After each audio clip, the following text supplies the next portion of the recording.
start, have you ever joined with a sport competition or sport match? If yes, can you share with me the experience when you joined the competition? Thank you. Do you know, when you're telling your experience, basically you are talking about a recon text. But do you know what is recon text? So, in this video, I'm going to share the information about recon text. Just to make sure you understand the material or the information clearly, so in the next explanations, I'm going to share in Bahasa Indonesia. Jadi, pada sesi ini kita akan belajar tentang recon text, di mana kita akan mempelajari tentang pengertian, kemudian fungsi sosial, struktur, jenis-jenis recon text, dan juga terkait unsur kebahasaan dari recon text itu sendiri. Pertama, mari kita membahas tentang definisi dari recon text. Jadi, recon text adalah sebuah teks non-fiksi yang menjelaskan atau menceritakan tentang suatu kejadian yang terjadi di masa lalu, dan terutama adalah kejadian-kejadian yang dianggap penting ataupun merupakan sebuah pengalaman pribadi. Selanjutnya, mari kita membahas tentang fungsi sosial dari recon text. Menurut kalian, apa sih fungsi sosialnya? Nah, setidaknya ada 4 fungsi sosial dari recon text. Pertama, untuk menceritakan tentang sesuatu yang terjadi di masa lalu. Kedua, menceritakan tentang pengalaman. Yang ketiga, menceritakan tentang sebuah sejarah. Dan yang keempat, menceritakan tentang kehidupan dari seseorang ataupun orang lain. Nah, dalam menyusun teks recon, pasti kita harus memahami tentang struktur dari teks tersebut. Nah, silakan perhatikan slide berikut. Jadi, recon text ini tersusun atas 3 bagian. Yang pertama ada orientation, yang kedua ada event, yang ketiga ada reorientation. Nah, orientation adalah bagian di mana seorang penulis akan memberikan gambaran terkait siapa saja yang terlibat dalam kejadian tersebut, kemudian di mana serta kapan kejadian tersebut terjadi. Sedangkan event adalah runtutan kejadian dalam sebuah peristiwa tersebut yang disusun secara beraturan waktunya. Sedangkan reorientation adalah bagian di mana seorang penulis akan menyampaikan perasaannya terhadap kejadian yang terjadi tersebut. Apakah dia memiliki nilai atau perasaan positif terhadap pengalaman tersebut atau pengalaman negatif. Ketiga adalah bagian reorientation. Nah, pada bagian ini penulis akan menyampaikan perasaan dia terhadap kejadian atau pengalaman yang telah dia alami. Apakah perasaan itu adalah perasaan senang maupun perasaan sedih atau perasaan lainnya atas peristiwa yang terjadi tersebut. Kemudian kita bahas tipe atau jenis-jenis dari recon text. Setidaknya ada 4 tipe teks familiar yang berkaitan dengan recon text. Yang pertama adalah personal experience, yang kedua adalah history, yang ketiga adalah biography or autobiography, yang keempat adalah news report. Nah, yang pertama tentang personal experience. Apa itu?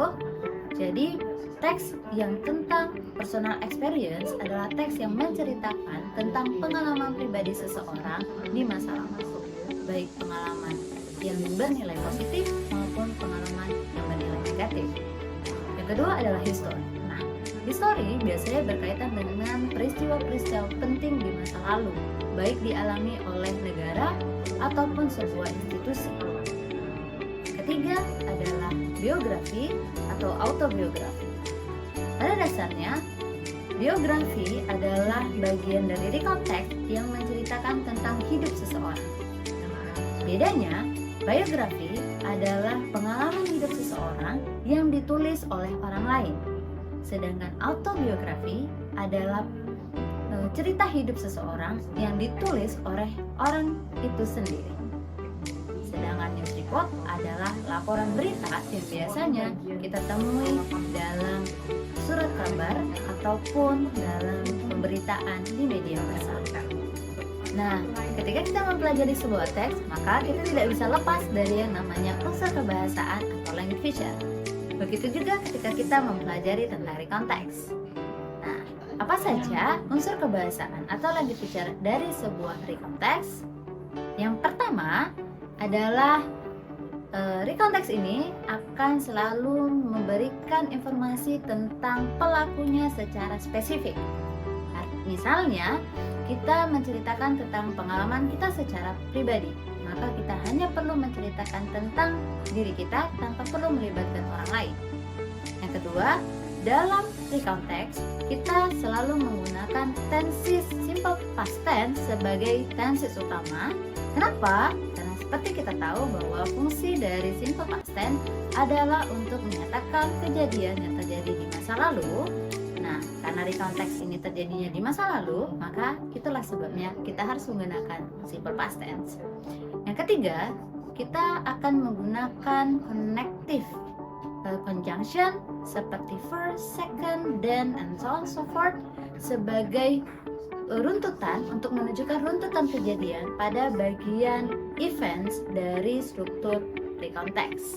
Dan yang terakhir adalah biasanya kita akan menggunakan adverb atau adverbial clause atau phrase untuk menyatakan bahwa kejadian ini terjadi di masa lampau. Nah, dari penjelasan tersebut, dapatkah kalian membayangkan bagaimana bentuk dari text recount? Jika tidak, silakan perhatikan slide berikut. Okay, everyone, can you get the point of my explanations about recount text?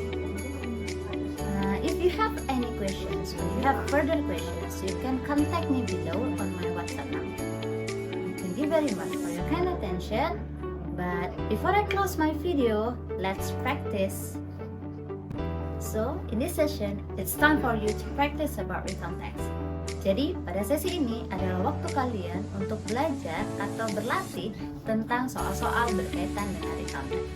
So, please look at the questions number 1. So, in this part, there will be 5 questions related to a recount text. So, this is the questions number 1. But, if you think that you need more time to read the text, just pause this video for a while. Okay? This is questions number 1. What is the main idea of the text? Now, can you guess what is the answer? Question number 2. What can we infer from the text?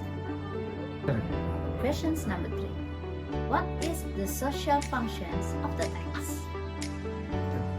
Questions number 4. What is the generic structure of the text?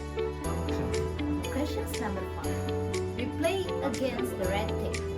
The underlined pronoun refers to.